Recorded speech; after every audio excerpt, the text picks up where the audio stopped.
Amarantsika tanteraka izay tontolo ny baolina kitra izay dia iresaka ny tournoi firaisan-kina eto Sabotsynamena isika izay nitanterahana tamin'ny ity androany ity ny lalao ampahivadalina ka dia raraka teo amin'izay dingany ampahivadalina izay ny cheminot resin'ny Institut Pasteur tamin'ny isa 2-0.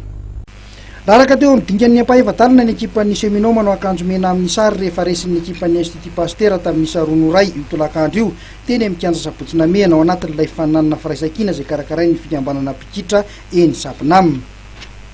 Tamin'ny ankapobeny dia niady ny lalao nisaraka ady sahala samy tsy nisy nitoko ohatrany rotota teo amin'ny fizara-potoana voalohany.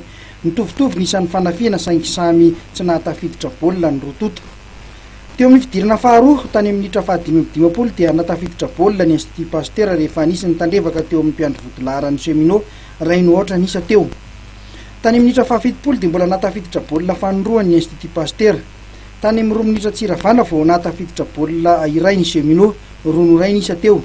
Niezaka ihany ny mpilalao Besetro ka nasahala nisa saingy tsy natafiditra baolina intsony. Tafita amin'ny manasadalana izany ny Institut Pasteur. Teo amin'ny ampahivadalina voalohany dia tafita amin'ny manasadalana ihany koa ny ASVF rehefa nandresy ny FC Top 50 tamin'ny isa 5-0.